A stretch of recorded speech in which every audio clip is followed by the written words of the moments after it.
out of frustration with India, Trump gave concessions to Pakistan. But the truth is something else. Imagine this. You seek a relationship based on equality, respect, balance, and mutual agreement. But the other side, drunk on power, keeps imposing its own terms. And when you refuse to bow down, they threaten you, compare you to economically weaker nations just because you won't bend under pressure. And then suddenly, they start offering relief to those very weaker nations just to make your strength appear diminished. This is not fiction. It's a recent reality. US President Donald Trump slapped a 25% tariff penalty on India, and immediately after that, announced lower tariffs for countries like Pakistan and Bangladesh. Today, we are going to dive deep into this very topic. But before we begin, if you're new to our channel, don't forget to subscribe so you never miss any of our latest video updates. So let's begin today's discussion without any delay. Let us tell you that Trump's August 8 deadline was already set in advance. But for India, that deadline turned into a new form of punishment, unilateral tariffs, along with warnings of additional penalties. Trump imposed a 25% tariff on India, 19% on Pakistan, 20% on Bangladesh and Sri Lanka, and 15% on Afghanistan. While tariffs were imposed across the board, all eyes were fixed on one question. Why did Pakistan and Bangladesh receive more concessions than India? The politics behind this decision runs deep. It's not just a trade issue. It's part of America's broader geopolitical agenda. Trump's frustration with India began when India started importing cheap oil from Russia and refused to alter its energy policy. Despite multiple warnings from the US, Trump was irked that India wasn't playing by his rules, and that frustration has now surfaced in the form of tariffs. But this is not just about India. The real game is being played around Pakistan. Pakistan, a country drowning in debt, with an economy on life support, and plagued by terrorism and political instability, why is the US offering it relief? The answer lies in America's strategic compulsions. Think back to 2001, when the US launched its military campaign in Afghanistan. It needed access to Pakistani land and airspace. That strategic dependency still ties the US to Pakistan. Moreover, Pakistan possesses nuclear weapons, and the US absolutely does not want those weapons to fall into unsafe hands. This is why America is giving Pakistan a bit of relief, to prevent it from falling entirely into China's sphere of influence.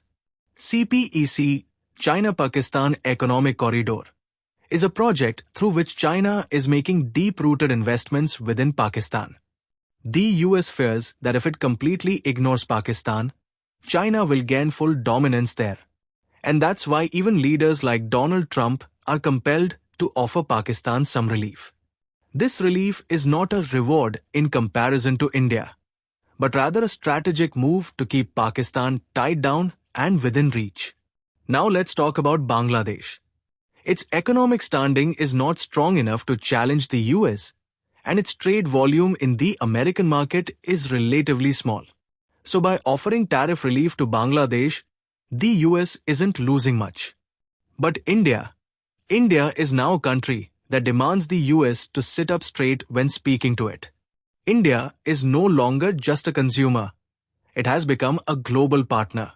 India's current strength is evident in the numbers.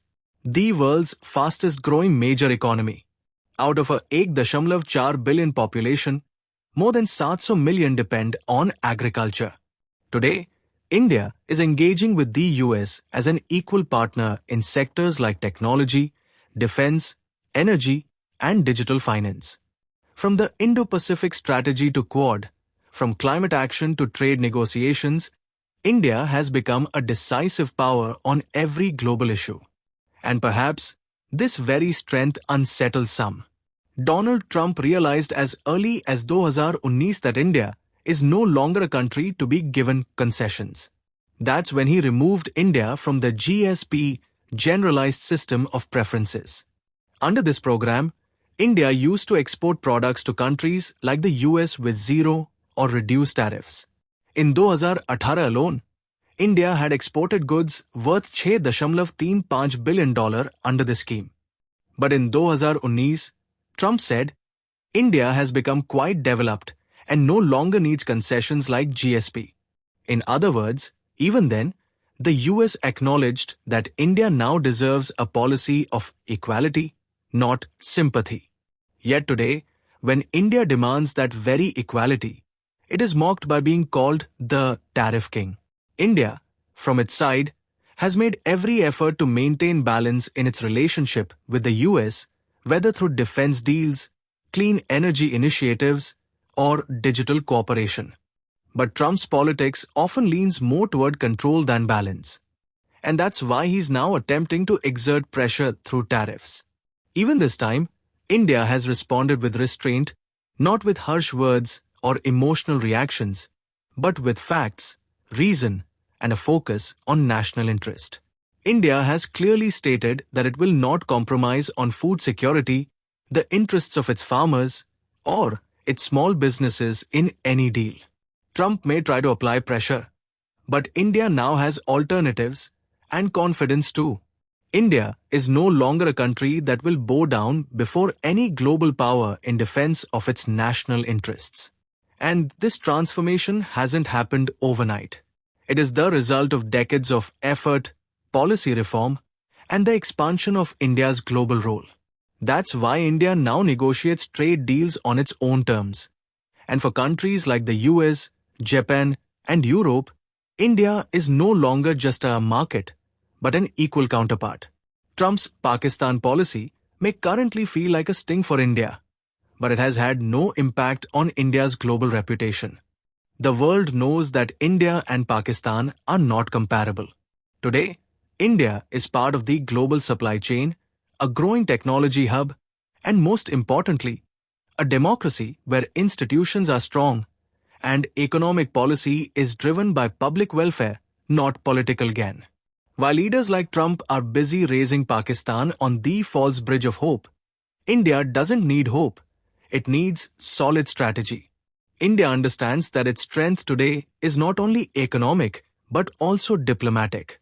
That's why it asserts its position confidently on every global platform. There's no doubt that the US remains the most powerful country in the world. But India can now look it in the eye and say, yes, we are friends, but as equals. And perhaps that is what bothers leaders like Trump the most.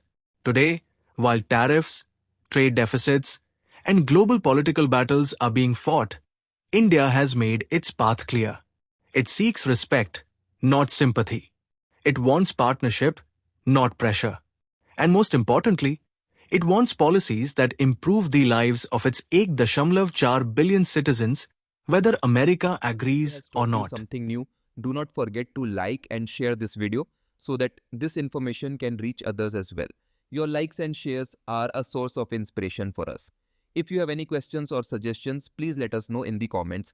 It will be our honor to answer your questions and listen to suggestions. And yes, if you like our content, subscribe to the channel and press the bell icon so that you stay connected with every new story. Thank you. GRT Business YouTube channel sources, news from various news agencies, opinion polls and other public sources. We try to ensure that every report and summary is accurate and verified, but we are not responsible for any dispute or error. Our aim is only to provide you with accurate information.